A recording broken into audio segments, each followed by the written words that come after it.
Shabbat, Shavua Tov, Umevorach Rabotai, Besorot Tovot. On est aujourd'hui le 21 dans le mois de Shvat. Kaf Aleph, c'est les initiales en hébreu Kol Echad, ce qui veut dire on a un message aujourd'hui pour chacun de nous, car tout de suite après les 10 commandements, la paracha commence avec toutes les règles qu'on doit appliquer, et incroyable, hein. Première règle, premier sujet, c'est tous les règles d'esclavage. Quelqu'un qui est esclave, qui tiknea evet ivri, 6 ans il va travailler, s'il ne veut pas sortir, on va le prendre l'oreille devant la mezouza, on va le percer l'oreille.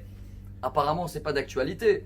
C'est vrai que toute la semaine, on va essayer de toucher ce point-là, mais déjà, je pense qu'aujourd'hui, pour bien démarrer, c'est qu'on doit comprendre que Dieu nous a donné une proposition qu'on a acceptée, d'être ou un esclave et serviteur de la mode, de les plaisirs, de les envies, et suivre un chemin qu'on ne peut pas, on reste sur terre, on ne peut même pas traverser la porte. Ou, comment Dieu il a terminé les 10 commandements, et c'est ça le message d'aujourd'hui, on va l'appeler l'aigle. Vaesa et très mal, kanfen et sharim. Je vais vous donner une force comme un aigle. Vous connaissez tous l'histoire du petit poulailler qui était en bas d'une montagne, et en haut il y avait un nid d'aigle, comme ça on dit en français. Et chaque fois, le petit papa coq et la maman poule disaient à tous les petits poussins, attention, vous êtes des poussins, il faut faire attention, les aigles, ils peuvent nous manger. Et un jour, il y avait une tempête, etc.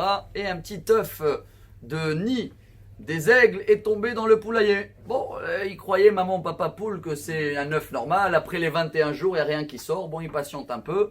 Et voilà, ça sort un petit aigle. Mais ils ne savent pas, hein, c'est bizarre celui-là, il n'a pas le même visage que tous les poussins. Il grandit avec et toujours, papa, maman, coq, il disait à tous les petits poussins, attention en haut, faites attention. Mais le petit, il voulait toujours monter en haut. Et c'est vrai, un jour, il a dormi dehors, il a commencé à monter, il ne savait pas comment descendre, il a sauté et d'un coup, il a vu qu'il est capable de voler. Je vous fais en bref la suite, hein. Après quelques jours qu'il monte plus haut, il arrive chez papa et maman original. Et là, ils le disent, bon, on t'accepte parce que tu nous ressembles un peu, tu as les mêmes yeux. Demain, grand voyage, 100 km. Comment je fais? Tout le monde, il saute et d'un coup, il ouvre ses ailes. Nous, le peuple d'Israël, il dit le Al-Shir HaKadosh, Rabbi Moshe Al-Shir, un grand rabbin il y a 500 ans. On a cette force-là d'être comme des aigles. Même si on a grandi dans une mode ou dans un mode de vie, esclavage, selon la mode, selon tout, si on comprend qu'on est des enfants de roi et qu'on est capable de s'envoler, de monter très haut, car l'aigle en hébreu il s'appelle Nesher. Pour quelle raison? Rabbi Levi Yitzhak de Barditchov il dit Nesher, ça s'appelle Nashar, Neshira. Chaque année, tous ces plumes ils tombent.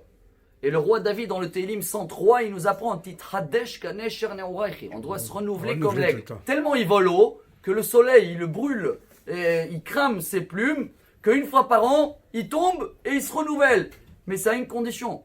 Plus il vole haut, plus il se renouvelle plus vite chaque année. Alors nous, on a eu cette force, on a eu ce cadeau. On est un peuple, on dit tous les matins. Alors chers amis, la Torah, oui, elle démarre, et nous aussi on démarre la semaine, de ne pas être esclave à tout ce qui se passe dans le monde. Ça change comme la mode, ça nous coince, des obligations, je dois aller là, je dois m'habiller comme ça.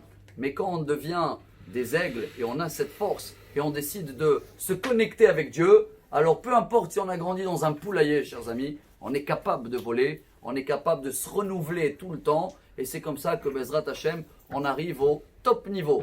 Bonne semaine et des bonnes nouvelles.